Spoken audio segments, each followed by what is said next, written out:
بين الروح والجسد اما بعد فاعوذ باللہ من الشیطان الرجیم بسم اللہ الرحمن الرحیم رضی اللہ عنہم ورضوا عنہ صدق اللہ المولانا العلی العظیم وصدق رسولہ النبی المختار الکریم وَنَحْنُ عَلَى ذَلِكَ لَمِنَ الشَّاهِدِينَ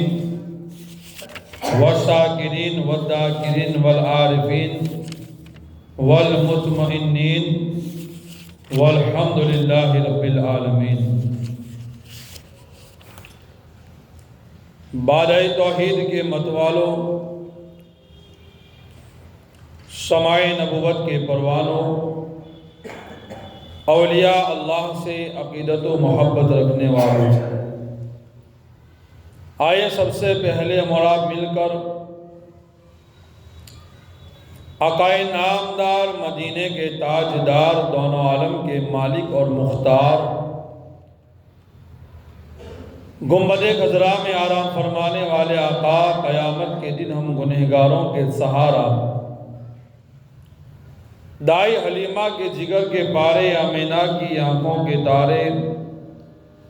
سید الانبیاء، امام الانبیاء، خاتم انبیاء، خاتم المعصومین، جناب احمد مجتبی محمد مصطفیٰ، ارواحنا فدا صلی اللہ تعالی علیہ وآلہ وسلم کی بارگاہ بیکس پناہ میں اپنی سچی اور اپنی پکی غلامی کا ثبوت پیش کرتے ہوئے، عشق و محبت کا ثبوت دیتے ہوئے، ایک مرتبہ باوجہ بلند درود پاک کا نذرانہ عقیدت پیش کر اور پڑھیں اللہم صلی علی سیدنا مولانا محمد وعلی آل سیدنا مولانا محمد مبارک وسلم صلاۃ و سلام علیک یا رسول اللہ، صلاۃ و سلام علیک یا حبیب اللہ صلی اللہ تعالی علیہ وآلہ وسلم۔ اللہ ہم سے راضی ہو گیا اور وہ اللہ سے راضی ہو گئے۔ اس آیت کریمہ میں جو مراد ہے وہ جماعت صحابہ کرام رضوان اللہ تعالی علیہم اجمعین ہے۔ جماعت صحابہ میں ایک سے ایک عظیم ہستیاں موجود ہیں، مگر سب سے افضل، سب سے اعلیٰ، سب سے اونچا جماعت صحابہ میں بھی جس کا مرتبہ ہے وہ افضل الخلق بعد الانبیاء بالتحقیق امیر المؤمنین سیدنا ابو بکر صدیق رضی اللہ تعالی عنہ ہے کہ جماعت صحابہ میں بھی آپ افضل ہے، اعلیٰ ہے، اور انبیاء کے بعد، نبیوں کے بعد، رسولوں کے بعد سب سے اونچا جس کا مرتبہ اور جس کا مقام ہے وہ ابو قحافہ کے بیٹے سیدنا ابو بکر صدیق رضی اللہ تعالی عنہ کا ہے، اور ہمارا یہ عقیدہ ہے، اسی پر ہمارا ایمان ہے، اور دعا بھی کرتے ہیں کہ رب کائنات ہمیں اسی عقیدے پر ہمیشہ ڈٹے رہنے کی، قائم و دائم رہنے کی توفیق رفیق عطا فرمائے۔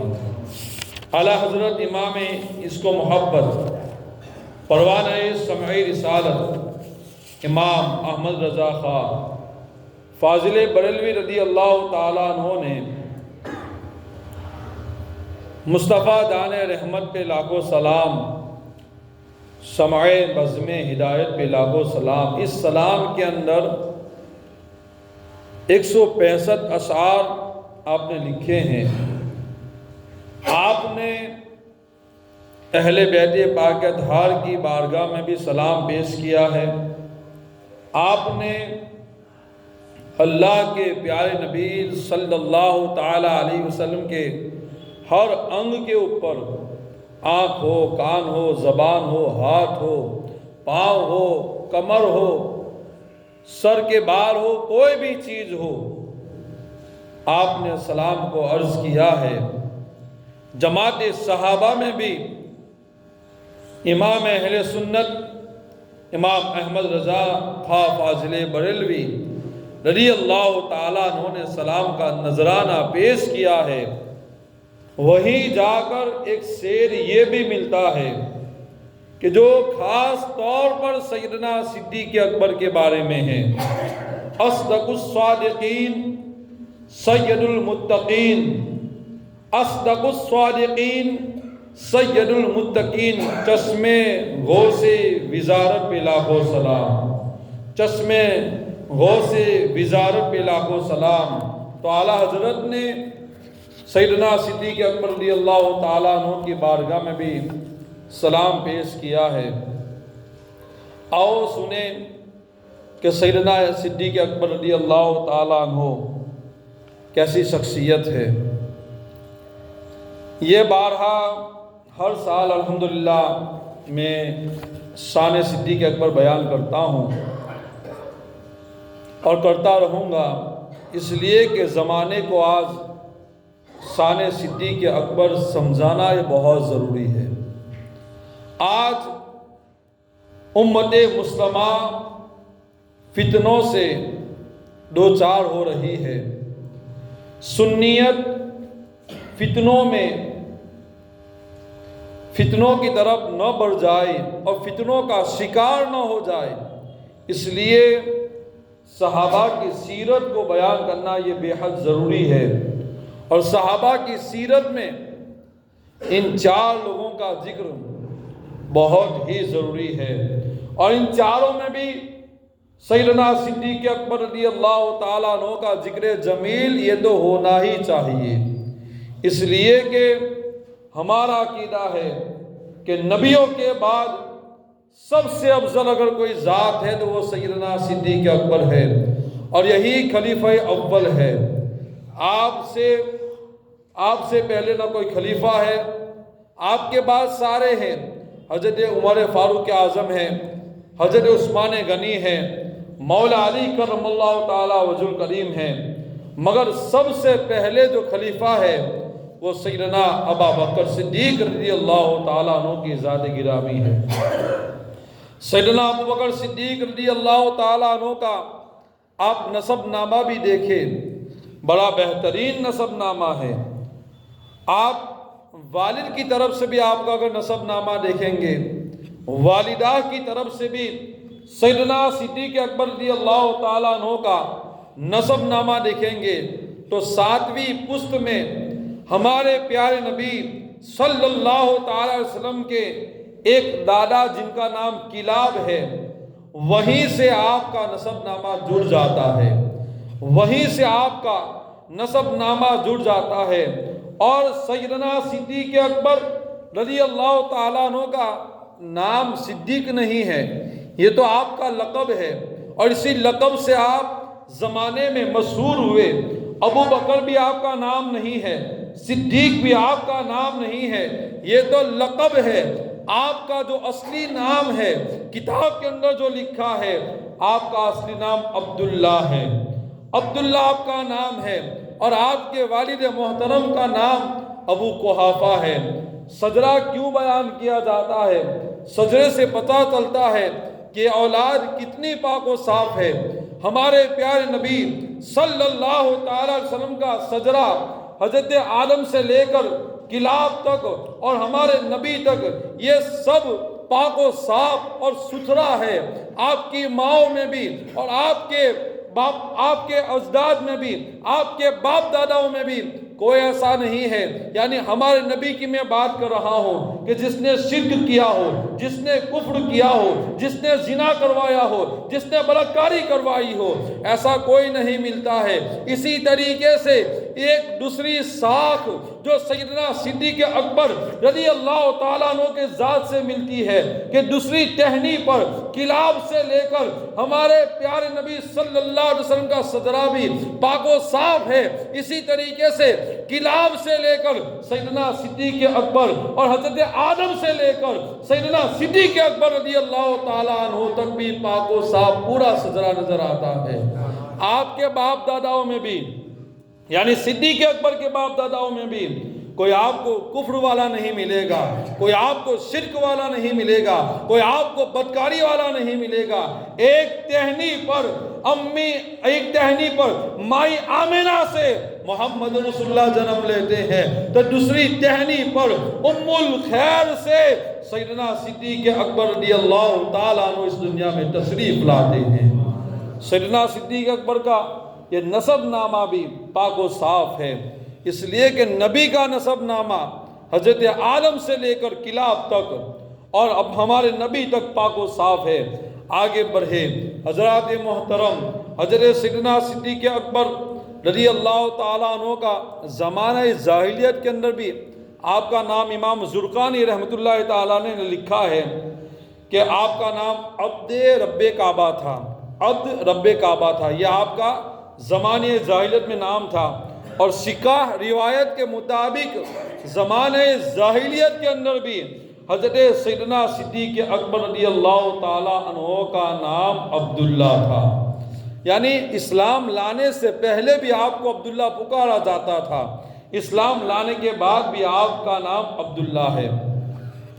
سیدنا صدیق اکبر رضی اللہ تعالیٰ عنہ کی جو لقب آپ کا صدیق ہے، اس پر ایک حدیث پاک جس میں ہمارے نبی نے فرمایا کہ یہ صدیق ہے، اسی حدیث کی تھوڑی وضاحت بھی ہے، اسی کو میں آپ کے سامنے پیش کر رہا ہوں۔ صحیح بخاری کی حدیث پاک ہے اور حضرت علی کرم اللہ تعالی وجہہ الکریم سے مروی ہے۔ مدینہ شریف میں حضور پاک صلی اللہ تعالی علیہ وآلہ وسلم اور حضرت ابو بکر صدیق اور آپ کے ساتھ حضرت فاروق اعظم اور عثمان غنی رضی اللہ تعالیٰ عنہ، یہ چاروں لوگ جبل احد پر تشریف فرما ہوئے، جبل احد پر تشریف لے گئے۔ جبل احد یہ بہت بڑا پہاڑ ہے، الحمدللہ ابھی چند دن میں پہلے ہی جا کے آیا ہوں، آپ کو معلوم ہے، میں نے اس کی زیارت کی ہے اور دعا کرتا ہوں کہ سیدنا صدیق اکبر کی عبادت و ریاضت کے صدقے فعل آپ کو بھی اس پہاڑ کی زیارت نصیب فرمائے۔ احد پہاڑ بہت بڑا پہاڑ ہے، بہت بڑا پہاڑ ہے، بتایا گیا تھا کہ 7 کلومیٹر اس کی لمبائی ہے اور چوڑائی بتائی جاتی ہے کہ 2000 فٹ صرف اس کی چوڑائی ہے، یہ وہاں کے گائیڈ مجھے بتا رہے تھے۔ تو احد پہاڑ پر اللہ کے پیارے نبی حضرت ابو بکر صدیق، حضرت فاروق اعظم اور عثمان غنی رضی اللہ تعالیٰ عنہ، یہ چاروں تشریف لے گئے تو پہاڑ حرکت کرنے لگا، پہاڑ ہلنے لگا، جیسا زلزلہ آ جاتا ہے۔ میں اپنی طرف سے کوئی بات نہیں کہتا ہوں، کتاب کے جو الفاظ ہے وہی سنا رہا ہوں۔ جیسے زلزلہ آتا ہے، بلکہ اہل محبت تو فرماتے ہیں، محبت تو کیا اہل عشق فرماتے ہیں، اہل محبت فرماتے ہیں کہ پہاڑ نے سرکار کے قدموں کا بوسہ لیا تو سرکار کے قدموں کی بوسہ لینے کی وجہ سے پہاڑ کو وجد آ گیا، پہاڑ ناچنے لگا، ادھر پہاڑ ناچنے لگا، ادھر پہاڑ وزن کرنے لگا، ادھر بریلی کے امام کو وزن آ گیا، ادھر بریلی کے امام کو ادھر پہاڑ وزن کرنے لگا، ادھر بریلی کے تاجدار کو وزن آ گیا۔ گویا قدم پہاڑ پر لگنا تھا اور اس کی جو ٹھنڈک ہے وہ اعلیٰ حضرت نے اپنے دل میں محسوس فرمائی، اعلیٰ حضرت نے اپنے دل میں محسوس فرمائی۔ پھر اعلیٰ حضرت نے آپ کے چہرے کی تعریف نہیں کی، اعلیٰ حضرت نے آپ کی آنکھوں کی تعریف نہیں کی، اعلیٰ حضرت نے آپ کے کسی چیز کی تعریف نہیں کی، بلکہ اعلیٰ حضرت کا عشق دیکھو، اعلیٰ حضرت نے آپ کے قدم کی ایڑیوں کی تعریف فرما دی، قدم کے ایڑیوں کی تعریف فرما دی، اور فرمایا صرف قدم کی ایڑیوں کی تعریف نہیں فرمائی دوستو، یہ عاشق تو دیکھو، اعلیٰ حضرت کا عشق تو دیکھو۔ کوئی اگر اپنے محبوب کے بارے میں لکھتا ہے تو حسن و جمال کے تعلق سے لکھتا ہے، کوئی اپنے محبوب کے بارے میں لکھتا ہے تو اس کی خوبیوں کے بارے میں لکھتا ہے، کوئی اپنے محبوب کی اگر تعریف کرتا ہے تو اس کی حسن و جمال اور اس کی خوبصورتی اور اس کی خوبیوں کی تعریف کرتا ہے۔ مگر اعلیٰ حضرت کیسے عاشق رسول تھے کہ آپ نے دوسری نعتوں کے اندر سب کچھ لکھا، مگر ایک نعت ایسی بھی لکھی کہ جس کے اندر اعلیٰ حضرت نے صرف ایڑیوں کا تذکرہ فرمایا، قدم کی ایڑیوں کا تذکرہ فرمایا، قدم کی ایڑیوں کو آپ نے بیان فرمایا۔ اور یہی حدیث پاک جبل احد کے تعلق سے جو حدیث ہے، اسی کے بارے میں اعلیٰ حضرت لکھتے ہیں، ایک ٹھوکر میں احد کا زلزلہ جاتا رہا، ایک ٹھوکر میں احد کا زلزلہ جاتا رہا، رکھتی ہے کتنا مقام اللہ اکبر ایڑیاں، رکھتی ہے کتنا مقام، یعنی کتنا پاور رکھتی ہے اللہ کے نبی کی ایڑیاں، کتنا پاور رکھتی ہے۔ آپ نے احد پہاڑ کو ٹھوکر ماری اور کہا کہ احد پہاڑ رک جا، احد پہاڑ رک جا، اللہ کے نبی نے یہ کہا تو اعلیٰ حضرت اسی بات کو لکھتے ہیں کہ رکھتی ہے کتنا مقام، یعنی کتنا پاور، کتنی طاقت رکھتی ہے اللہ اکبر اللہ کے نبی کی ایڑیاں صلی اللہ تعالیٰ علیہ وآلہ وسلم۔ جو حضور نے احد پہاڑ کے بارے میں ارشاد فرمایا، آپ نے فرمایا احد پہاڑ ہو کر بھی تم سے محبت، ہم سے محبت کرتا ہے، اور ہم محبوب خدا ہو کر بھی احد پہاڑ سے محبت فرماتے ہیں، محبوب خدا ہو کر بھی ہم احد پہاڑ سے محبت کرتے ہیں۔ ثابت ہوا، پتہ چلا، معلوم ہوا کہ پتھر کے بنے ہوئے پہاڑ بھی نبی سے محبت کرتے ہیں، پتھر کے بنے ہوئے پہاڑ بھی نبی سے محبت کرتے ہیں۔ اچھا پہاڑ کے اندر کوئی روح نہیں ہوتی ہے، پہاڑ کے اندر کوئی جان نہیں ہوتی ہے، پہاڑ کے اندر یعنی پتھر کے اندر نہ کوئی دل ہوتا ہے، مگر پھر بھی اعلان پھر بھی اللہ کے نبی کہتے ہیں کہ میں احد پہاڑ سے محبت کرتا ہوں اور وہ مجھ سے محبت کرتا ہے، اور واہ رے پہاڑ تیری خوش نصیبی کہ اللہ کے نبی تجھ سے محبت کرتے ہیں، اور یہ پہاڑ تو اللہ کے نبی سے محبت فرماتا ہے، یہ پتھر ہو کر بھی اللہ کے نبی سے محبت کرتے ہیں، یہ پہاڑ بے جان، بے دل، بے روح، پھر بھی اللہ کے نبی سے محبت کرتے ہیں۔ اور ایک نام نہاد ملا مفسر ہو کر، محدث ہو کر، حدیث کو پڑھا کر بھی اللہ کے نبی صلی اللہ علیہ وسلم کی محبت اس کو نصیب نہیں ہوئی، بخاری پڑھا کر بھی اللہ کے نبی کی محبت اس کو نصیب نہیں ہوئی۔ اسی لیے تو کسی شاعر نے کہا بے عشق محمد کے جو پڑھاتے ہیں بخاری، بے عشق محمد کے جو پڑھاتے ہیں بخاری، آتا ہے بخار ان کو نہیں آتی بخاری، آتا ہے بخار ان کو نہیں آتی بخاری۔ حضرات محترم تو پہاڑ ہو کر نبی سے محبت کرے، اور اس کی وجاہت سنو، بڑا لطف ملے گا، آپ کا ایمان بھی تازہ ہو جائے گا اور آپ کا عقیدہ بھی مضبوط ہو جائے گا۔ پھر بھی ثابت ہوا اگر پہاڑ بھی نبی سے محبت کرے، نبی بھی بولے اس سے میں محبت کرتا ہوں، حل جزاء الاحسان الا الاحسان، احسان کا بدلہ احسان ہی ہوتا ہے۔ تو جب نبی فرمائے کہ میں پہاڑ سے محبت کرتا ہوں، اور نبی بھی پہاڑ سے محبت کرے اور وہ پہاڑ بھی نبی سے محبت کرے، تو یہ کیسے ہو سکتا ہے کہ ایک امتی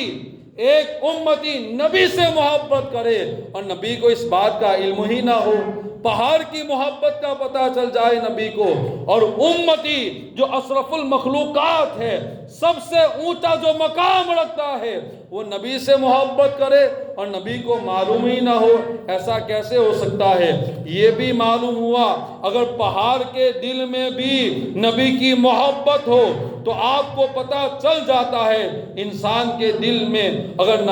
نبی کی محبت ہو تو کیوں نہ پتہ چلے گا۔ اس لیے پہاڑ سے بھی اللہ کے نبی صلی اللہ تعالی وسلم نے محبت فرمائی اور پہاڑ نے بھی اللہ کے نبی سے محبت فرمائی۔ ہم بھی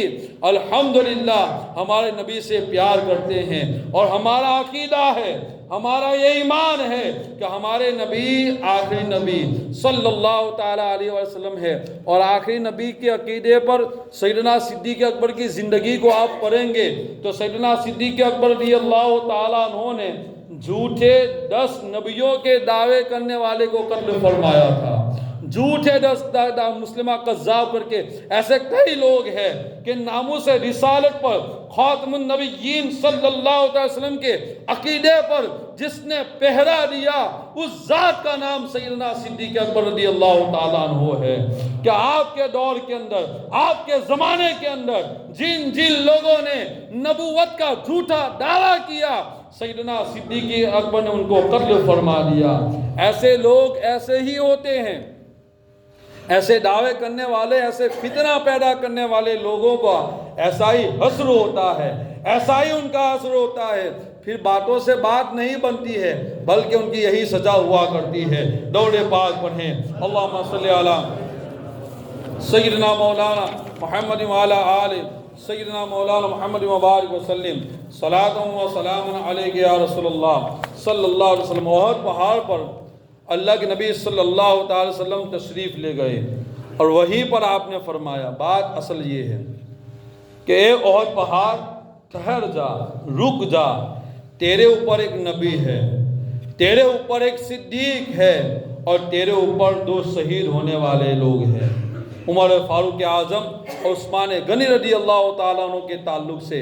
اللہ کے نبی نے وہاں پر غیب کی خبر بتائی تھی کہ اے پہاڑ رک جا، اے پہاڑ وجد میں نہ آ، بلکہ تیرے اوپر ایک نبی ہے، تیرے اوپر ایک صدیق ہے۔ وہیں پر آپ کو صدیق کا لقب بھی ملا اور تیرے اوپر 2 شہید ہونے والے حضرت فاروق اعظم، حضرت عثمان غنی رضی اللہ تعالیٰ عنہ ہے۔ سیدنا صدیق اکبر رضی اللہ تعالیٰ عنہ کی ذات محتاج تعارف نہیں ہے، آپ کی جتنی بھی تعریف کرے کہ یہ بہت بڑا وسیع موضوع ہے۔ افضلیت صدیق اکبر انشاءاللہ آئندہ جمعہ بیان کرنے کی کوشش کروں گا، مگر آج کل لوگ کہتے ہیں کہ سیدنا صدیق اکبر رضی اللہ تعالیٰ عنہ غاصب ہے، آپ نے خلافت کو غصب کیا ہے۔ معاذ اللہ رب العالمین، ایسی باتوں میں نہ آئے، ایسے فرقوں کی طرف اپنا دھیان نہ دے۔ یوٹیوب کی دنیا کے اندر ایک سے ایک بکواس کرنے والے موجود ہیں، بدعقیدگی پھیلانے والے موجود ہیں، ان کی طرف دھیان نہ دوڑے۔ آؤ میں آپ کو بتاؤں، حضرت امام زین العابدین کے بیٹے امام باقر کے بیٹے امام جعفر صادق رضی اللہ تعالیٰ عنہ آپ کیا فرماتے ہیں؟ اچھا مجھے بتاؤ، آج کا انسان زیادہ سمجھتا تھا یا حضرت امام جعفر صادق رضی اللہ تعالیٰ عنہ نے حضرت سیدنا صدیق اکبر کو زیادہ سمجھا؟ آپ یقیناً کہیں گے اہل بیت پاک اطہار کے ائمہ نے سب سے زیادہ حضرت ابوبکر صدیق کو سمجھا، فاروق اعظم کو سمجھا، عثمان غنی کو سمجھا، مولا علی کو سمجھا۔ حضرت امام جعفر صادق رضی اللہ تعالیٰ عنہ یہ امام زین العابدین کی اولاد میں، امام حسین کی اولاد میں آپ کا شمار ہے، ائمہ اہل بیت میں آپ کا شمار ہے۔ آپ کیا فرماتے ہیں حضرت ابوبکر صدیق کے بارے میں، حضرت فاروق اعظم کے بارے میں؟ آپ کہتے ہیں کہ یہ دونوں امام ہیں، یہ دونوں امام ہیں، اور کیسے امام ہیں؟ عادل انصاف کرنے والے امام ہیں۔ امام جعفر صادق کہتے ہیں کہ عادل انصاف کرنے والے دونوں حق پر تھے اور حق پر ہی ہے، اور آپ دعا بھی کرتے ہیں حق پر تھے، حق پر ہی ہے، ان کا انتقال حق پر ہی ہوا۔ اور حضرت امام جعفر صادق سیدنا صدیق اکبر کے بارے میں اور فاروق اعظم کے بارے میں دعا کرتے ہیں، یا اللہ ان دونوں پر رحمت عطا فرما، ان دونوں پر اللہ کی رحمت ہو۔ یہ دعا بھی آپ کر رہے ہیں۔ حضرت کے قول سے واضح ہوا کہ حضرت سیدنا صدیق اکبر، حضرت فاروق اعظم یہ امام بھی ہے، خلیفہ برحق بھی تھے، غاصب نہیں تھے، غصب کرنے والے نہیں تھے، بلکہ امام برحق تھے اور خلیفہ بھی برحق تھے، اور عادل اور عادل تھے اور انصاف کرنے والے تھے، اور وہ حق پر تھے، اور ان کی وفات بھی حق پر ہی ہوئی ہے۔ یہ کون کہتا ہے؟ آج کا ملا نہیں کہتا ہے، ائمہ اہل بیت اطہار کی ایک عظیم شخصیت جن کو امام جعفر صادق رضی اللہ تعالیٰ عنہ کہتے ہیں۔ اور سنیں امام عسکری، یہ بھی اہل بیت پاک اطہار کے ایک امام ہے۔ 12 اماموں میں آپ کا بھی نام آتا ہے، امام عسکری رضی اللہ تعالیٰ عنہ۔ آپ فرماتے ہیں، ابو بکر سے آپ نے فرمایا، بالیقین اللہ تعالیٰ نے تم کو بمنزلہ میرے سماع و بصر کے کیا ہے، یعنی میرے ساتھ تم کو وہ نسبت ہے جو سر کو جسم کے ساتھ نسبت ہوتی ہے۔ یہ سر کو جسم کے ساتھ جس طریقے سے نسبت ہوتی ہے، امام عسکری کہتے ہیں کہ ابو بکر صدیق تمہیں بھی مجھے ایسے ہی نسبت ہے، میرے ساتھ ایسی ہی تمہاری نسبت ہے جیسے سر کے ساتھ جسم کی ہے اور روح کے ساتھ بدن کی ہے۔ روح کے ساتھ جس طریقے سے بدن نسبت رکھتا ہے، سر کے ساتھ جس طریقے سے جسم نسبت رکھتا ہے، اسی طریقے سے امام عسکری کہتے ہیں، اے صدیق اکبر رضی اللہ تعالیٰ عنہ، اے ابو بکر تمہاری نسبت بھی میرے ساتھ ویسے ہی ہے۔ حضرت علی فرماتے ہیں، حضرت علی کرم اللہ تعالیٰ وجہ الکریم، آپ فرماتے ہیں اسلام میں سب سے افضل اور اللہ اس کے رسول کے ساتھ اخلاص رکھنے میں سب سے بڑھ کر جیسا کہ تم نے سمجھا خلیفہ صدیق ہے، اور خلیفہ کے خلیفہ یعنی حضرت فاروق اعظم ہے۔ حضرت علی فرماتے ہیں، مجھے اپنی جان کی قسم، تحقیق ان دونوں کا مقام اسلام میں بہت بڑا ہے۔ حضرت علی کہتے ہیں کہ حضرت فاروق اعظم کا مقام اور حضرت صدیق اکبر کا مقام سب سے بڑا ہے، اور یہ تحقیق حضرت علی فرماتے ہیں کہ بتحقیق ان کی وفات سے اسلام کو سخت زخم ملا ہے۔ ان دونوں کی وفات سے، یعنی صدیق اکبر کی وفات سے، فاروق اعظم کی وفات سے، اور فاروق اعظم تو وہ شخصیت ہے کہ سارے صحابہ اللہ کے نبی کے مرید ہے، اور فاروق اعظم اللہ کے نبی کی مراد ہے، اللہ کے نبی کی مراد ہے۔ سارے صحابہ اللہ کے نبی کے مرید ہے، اور فاروق اعظم وہ شخصیت ہے کہ جن کے لیے اللہ کے نبی نے دعا فرمائی تھی، جن کے آنے سے اسلام کو غلبہ ملا، جن کے آنے سے اسلام ظاہر ہوا، کل عام تبلیغ ہوئی، یہ فاروق اعظم رضی اللہ تعالیٰ عنہ ہے۔ اور دعا بھی کرتے حضرت علی، اللہ ان دونوں پر رحمت فرمائے اور ان کو اور ان کے اچھے کاموں کا ثواب بھی عطا فرمائے۔ اللہ تبارک و تعالی ہمیں سیدنا صدیق اکبر کے بارے میں جو سچے اور صحیح عقیدے ہیں اس پر ہمیشہ گامزن رہنے کی توفیق رفیق عطا فرمائے، اور ہمارے ایمان کی، ہمارے عقیدے کی رب